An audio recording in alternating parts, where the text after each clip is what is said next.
Eu fui uma criança normal, né? Com a minha mãe muito presente na minha vida. Não que meu pai não fosse presente, mas por ele ser da parte laborativa da família, então ele trabalhava full time.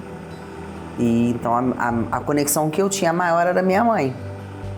E o que eu me recordo assim muito da minha infância era minha mãe indo. Minha mãe era Uber para mim.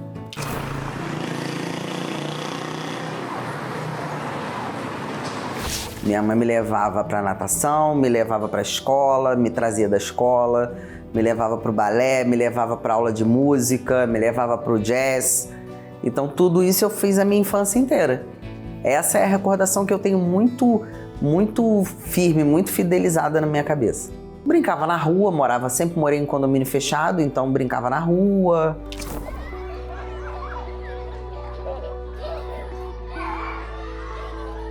Fazia o que toda criança fazia na minha época, que hoje em dia não fazem mais, né?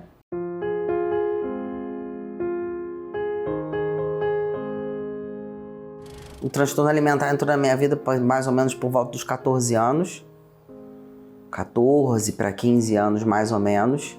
Naquela época eu não entendia muito bem do que se tratava. Eu só criei uma aversão à comida. E hoje, depois de estudar, eu entendo que teve um estopim, porque tudo tem um gatilho. E aí o gatilho que teve foi um abuso. Hoje em dia seria configurado como abuso, né? O abuso em si não se concretizou, mas ele se iniciou.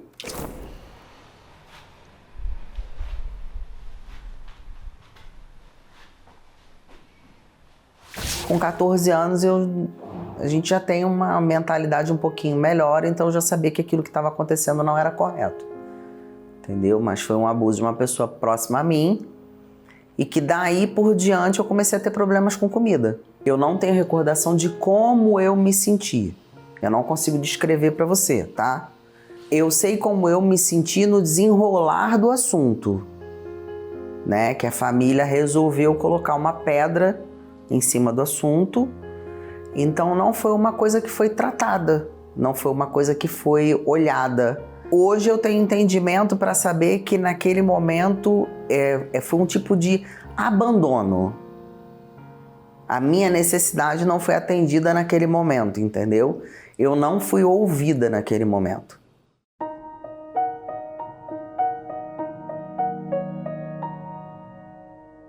Quando vem essa aversão à comida, a gente começa a ter alimentações hipocalóricas, né? Com baixíssimas calorias e em porções muito pequenas. E uma das coisas que mais chama a atenção, e aí esse é um alerta que eu faço para todo mundo, que até chegaram a conversar comigo sobre, a pessoa geralmente come escondido.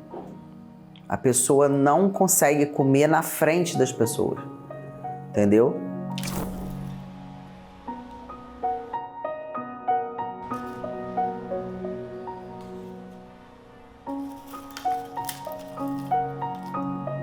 Eu me lembro que biscoito, água, sabe, creme cracker, era uma coisa que nunca faltou na minha casa. Então, tinha dia de comer 2, com uma fatia de tomate, botava um pouquinho de sal no tomate, bebia muita água, comia muito gelo.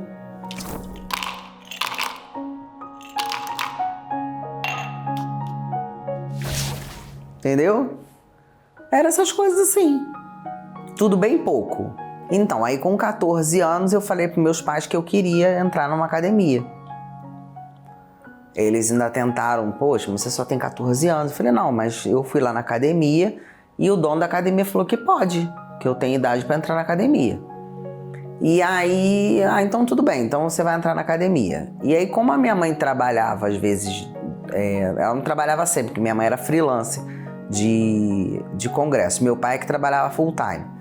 Então eu saía para academia, eu me lembro que eu pegava uma aula de 3 horas da tarde, que era a primeira aula de ginástica localizada. Aí depois eu fazia aula de step, que eu nem sei se hoje em dia existe mais. Eu fazia uma aula de step, aí depois eu subia, ia para musculação. Aí fazia um pouquinho de musculação, não fazia muito, porque na época dizia assim, ó, não pode fazer muita musculação, porque atrapalha o crescimento e tal. Então fazia um pouco de musculação. Aí fazia mais um pouco de cardio. Conclusão, eu só saía da academia 7, 7 e meia, 8 horas da noite. Eu tenho recordação de 2 desmaios na academia. Eu sou de uma época que a academia não tinha ar-condicionado, né? Hoje em dia tem ar-condicionado. Mas eu sou de uma época que não tinha ar-condicionado na academia. Então acredito que tenha sido uma junção de coisas também, né? Pressão baixa sem a comida, o calor, movimentação, enfim, exercício exaustivo. Eu tenho recordação de 2 vezes e em casa várias vezes.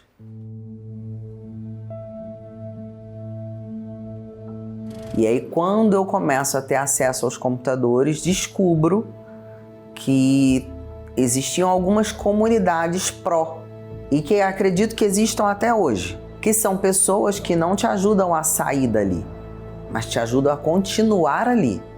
E aí, como a anorexia realmente é muito difícil, é muito complicado, eu passei para bulimia. Então, quando eu fiz de 18 para 19 anos, mais ou menos, eu me tornei bulímica. Porque aí na bulimia eu descobri, poxa, eu posso comer aquilo que eu gosto, eu posso fazer a vontade da minha mãe, por exemplo, de comer o empadão que ela tá fazendo pra mim, de comer o bolo de Nescau que eu amava, mas depois botar tudo pra fora. E aí eu entrei na bulimia.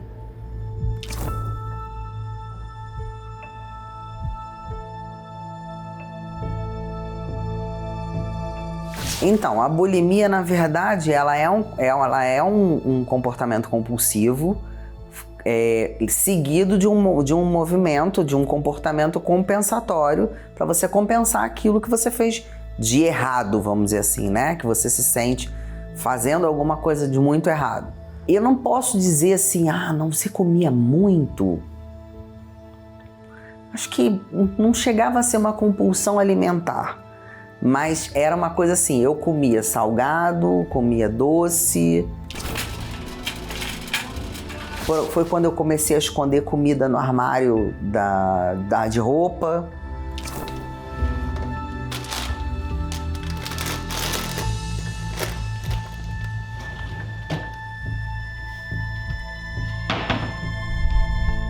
Me lembro que eu estraguei uma bolsa Valentino da minha mãe com uma lata de leite condensado que eu escondi dentro da bolsa, dentro do armário, e a lata virou. Então eu tinha esses movimentozinhos que são típicos de quem tem transtorno alimentar, entendeu?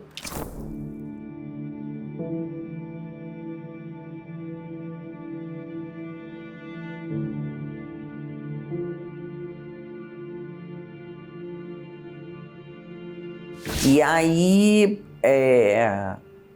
não fica claro só depois quando você vai estudar é que você vai ver que outros movimentos compulsivos, né, outras maneiras compulsivas começam a ser criadas ali, conforme você vai ficando mais velho. Então, por exemplo, se eu saísse, aí eu já era mais velha, né, já era maior de idade. Se eu saísse com as minhas amigas, ia para um barzinho, eu começava a beber e bebia muito, não era beber pouco. Tudo que eu fazia muito. Então as pessoas dizem assim, a Gabi ela é uma pessoa muito intensa. E não, isso não é intensidade. Isso não é intensidade. Isso é um transtorno obsessivo compulsivo, entendeu? Então não é intensidade. É que realmente você está doente. E só depois quando você vai estudar é que você percebe isso.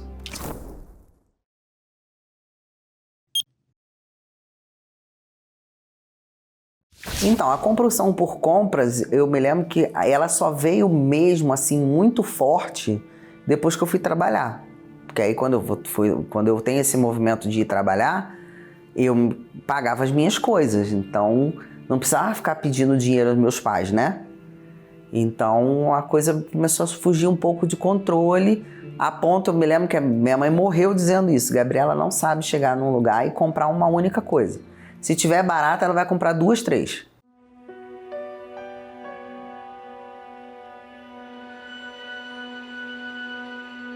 Quando eu engravidei do meu filho, eu ainda era bulímica.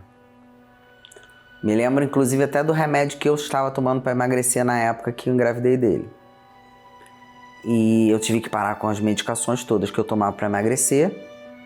Tentei voltar aos primórdios de colocar o dedo na garganta e fui alertada pelo médico que pelo desequilíbrio hidroeletrolítico que o causar vômito causa na gente, eu colocava em risco a vida do meu filho. E ali eu tive que tomar uma decisão. Então, naquele momento em especial, eu dei uma pausa na bulimia. Eu resolvi dar uma pausa na bulimia. Então, assim, eu troquei a bulimia por algumas outras coisas que me satisfizessem, por eu não estar fazendo aquilo que eu estava acostumada a fazer. Então, eu comia um pouquinho a mais, eu me dava de presente um sundaezinho, quando ia comprar alguma coisa pro Lucas, eu me dava de presente alguma coisa, que era para preencher aquele vazio que a falta de tudo que eu fazia até então causou.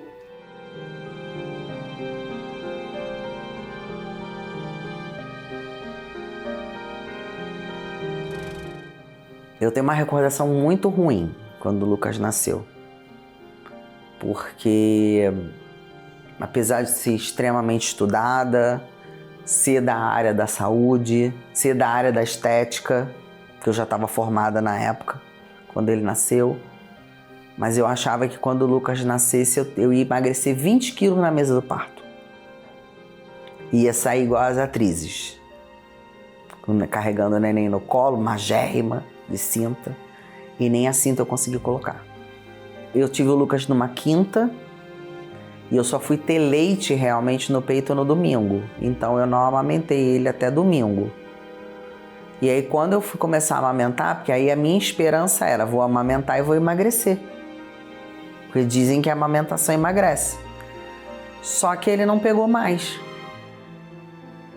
Então o pouco de leite que ele tomou meu, fui eu tirando com a bomba para dar para ele. Mas amamentar eu não amamentei mesmo. Aí ali a cabeça que já não estava muito boa, aí eu começava a olhar, via a minha mãe dava mamar para ele, trocava a fralda dele, o pai dele dava mamar a ele, trocava a fralda dele, ajudava a dar banho, a babá fazia a mesma coisa, e aí eu comecei a entrar numa paranoia de qual é a minha diferença para eles. Eu poderia ter morrido no parto, o Lucas não ia sentir a menor falta, ia ficar numa boa. Porque tudo que eu faço eles fazem também, qual é a minha diferença para eles? A diferença teria se eu estivesse amamentando, mas eu não amamento ele. E aí eu comecei a criar uma distância. Aí foi quando a depressão se instalou mesmo, eu comecei a perdi completamente o gosto na vida. Eu pensava que era melhor acabar com isso tudo. Seria melhor para mim, seria melhor para quem convivesse comigo, seria melhor para todo mundo. Era uma dor que não passava. Era uma dor dentro de mim que não passava. Nada supria. A compra, mas e o que você comprava? Comprava um sapato maravilhoso, ai que lindo. No momento em que eu estava pagando o sapato, eu estava escolhendo o sapato, nossa, eu estava radiante. Chegava em casa com o sapato, olhava o sapato assim, só mais um.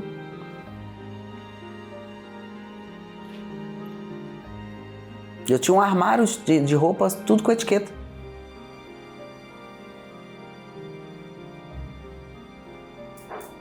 Nada completava o vazio.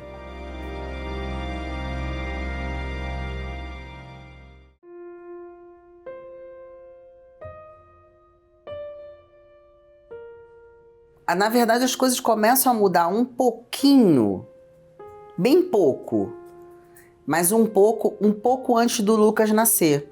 Eu fui fazer faculdade de Educação Física e aí, durante a faculdade, ficou aquele questionamento, o que eu faço? Na minha época era monografia, né? Agora é TCC, trabalho de conclusão de curso. E o que eu vou fazer?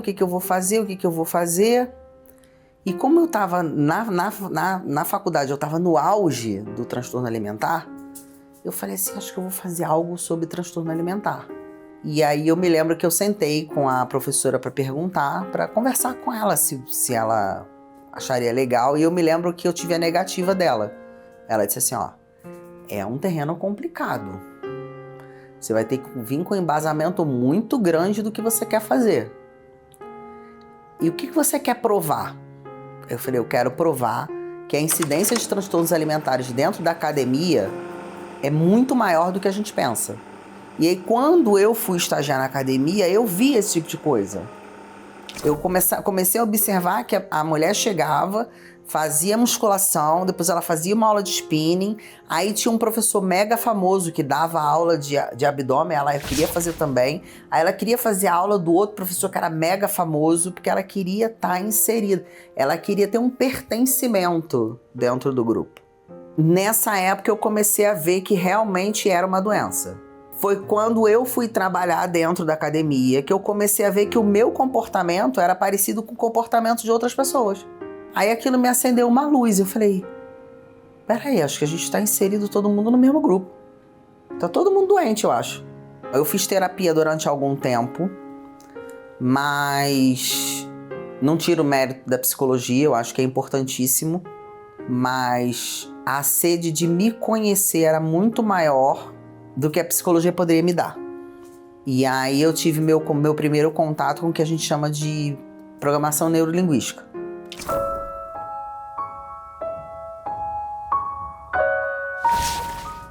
E aí eu comecei a ver que algumas coisas eu poderia, estudando PNL, eu poderia resolver. Poderia procurar outros caminhos, talvez, para ajudar a parte da terapia. A minha intenção nunca foi largar a terapia, mas sim talvez ajudar a terapia, entendeu? E aí eu resolvi me conhecer. Eu falei, não, eu quero me conhecer. Eu quero saber quem eu sou. Primeiro, naquele momento, eu descobri que o que todo mundo dizia, que transtornos alimentares era algo que não tinha cura e tinha controle. Eu descobri que não era bem assim, porque se eu descobrisse a causa, se eu descobrisse qual era o problema que estava por trás daquele transtorno, eu poderia ficar livre dele. Eu poderia controlar ele não precisando de alguém para me ajudar, mas e sim enxergar quais eram os gatilhos, quais eram os estopins que me levavam a fazer determinadas coisas e não fazer.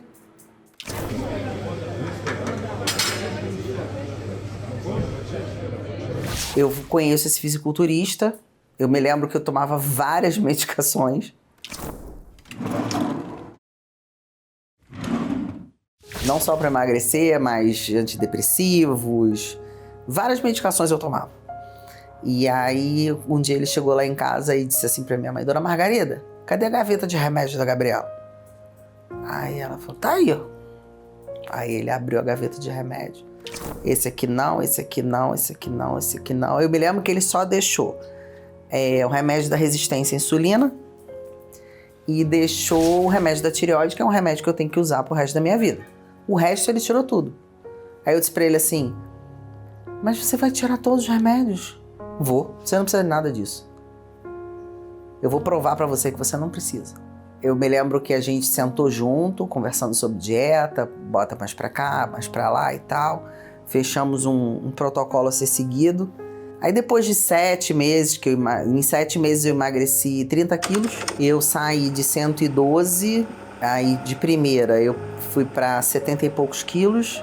Aí depois ficou só os finalmente, só pra fazer a lapidação do corpo. Aí eu disse assim pra ele, poxa, quantas vezes eu comi chorando e você nunca deu atenção. Aí ele falou, você não tem noção do quanto meu coração doía de desligar o telefone na sua cara pra você sentar e comer. Mas é porque você tem que entender que a gente tem que fazer aquilo que é preciso fazer. E aí eu retomei aquela paixão por mim, de me cuidar.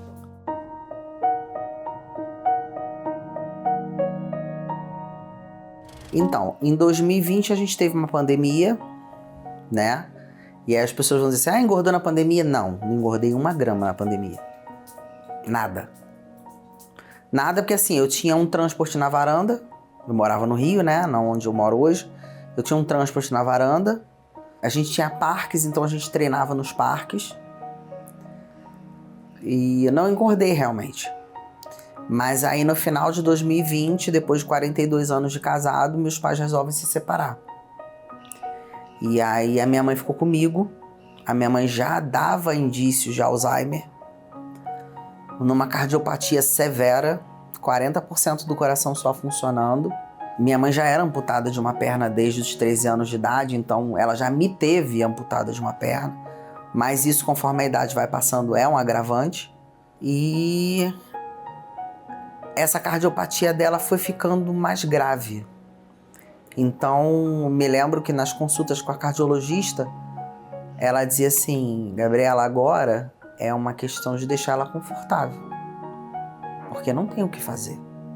A minha mãe já tinha tido um AVC, ela era hipertensa, já tinha infartado, tinha 3 stents no coração, e aí eu fui viver para ela. Não me arrependo, sei que me esqueci, né? Que nesses 3 anos que eu vivi intensamente com ela, tive muitos estresses, porque eu larguei a minha vida, né? Eu que trabalhava praticamente o dia inteiro, larguei o meu trabalho na parte da tarde, só trabalhava de manhã para poder ficar com ela. Tinha o meu filho também, né? Que precisava de mim, estava numa idade na pré-adolescência. Então, assim, eu abdiquei a minha vida. Ainda tentei levar a academia durante algum tempo, a dieta, mas é muito complicado. Quem cuida sabe como é. É muito complicado, entendeu? E também a questão da separação pegou um pouco na cabeça dela também. E aí tudo ficou muito desorganizado. Então eu comecei, comia o que dava, quando dava, não me exercitei mais. E eu falei, bom, agora tinha voltado para terapia para poder entender, para melhor passar por esse processo, até que eu entendi o seguinte: bom, eu vou ter que passar por esse processo, não adianta eu brigar com esse processo. Ou eu aceito esse processo e passo por ele, ou então é a minha cabeça que vai por água abaixo. E aí vai ser pior ainda. Porque eu não vou conseguir cuidar, não vou ser cuidada, então não tem como. E aí aceitei o processo de braços abertos. Aí entrei também nesse período de anterior à menopausa, né, que o pessoal chama de perimenopausa. Entrei também, então já teve um ganho de peso muito grande, mas é que aí agora, desde que eu vim morar aqui, né, vai fazer 1 ano, a gente já começou a fazer todos os exames para colocar os hormônios no lugar, para colocar tudo certinho no lugar.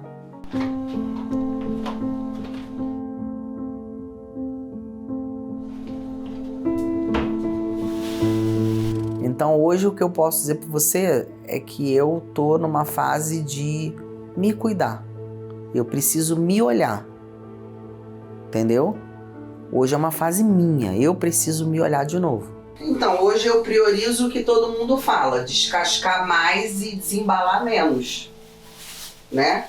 Então assim, não que eu já não fizesse isso antes, fazia. Mas hoje, nessa época que eu falei lá na primeira parte sobre a perimenopausa, tem coisas que eu fazia antes que hoje eu não posso fazer mais, né? Hoje o consumo de carboidratos ele é bem limitado, o horário que eu como é até uma determinada hora, porque aí o meu organismo já não consegue mais digerir tão facilmente as coisas, por exemplo, na parte da noite.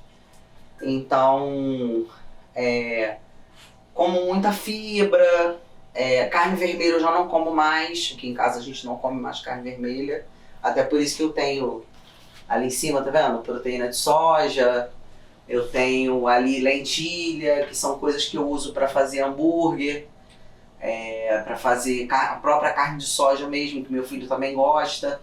Então uso com muita fibra, tento não comer tanto farinha branca, prefiro as coisas mais integrais, entendeu? Exatamente para que o metabolismo funcione um pouco melhor. A gente fala que o intestino funcionando é o pilar de tudo, então eu noto pelo meu intestino, mas o peso ainda não se mexe muito, porque como eu falei, os exames ainda não ficaram todos prontos. Então a gente sabe que há um descontrole hormonal nisso, né? Por conta dessa minha irregularidade menstrual. E aí a gente está investigando. Eu digo que mudou quando eu tinha compulsão e quando eu não tinha, que antes eu não lia rótulo. E hoje eu leio rótulo de tudo. Então, não vou dizer pra você que eu não coma nada industrializado, né? Mas, por exemplo, se eu for comprar um pão integral hoje, antes eu olhava a tabela nutricional, mas a questão de quantas calorias, quanto de carboidrato, quanto de proteína. Eu nunca me atentei aos ingredientes. Então hoje o que mudou pra mim é essa preocupação que antes eu não tinha. Antes eu comia pra satisfazer um buraco, pra satisfazer um prazer. Hoje em dia não. Eu não uso mais a comida como fonte de prazer. Antes pra mim era fonte de prazer.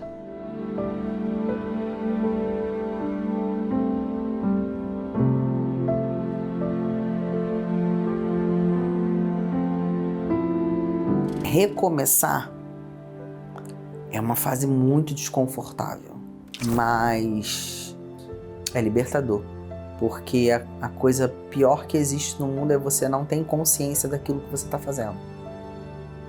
Você faz porque algo leva você a fazer, mas você não sabe o que é, e depois você tem que lidar com a culpa. Porque o que as pessoas não entendem é que, por exemplo, na bulimia, esse comportamento compensatório só vem porque você tem culpa. Então você tenta compensar de alguma forma. E aí quando você traz isso para a consciência, acabou. Você venceu o game. Você descobriu o caminho das pedras. Você sabe como lidar com ele. É um desafio? É. Porque a gente se vê meio sem rumo. Fica aquela coisa meio... A vida tá sobrando e eu faço o que com ela?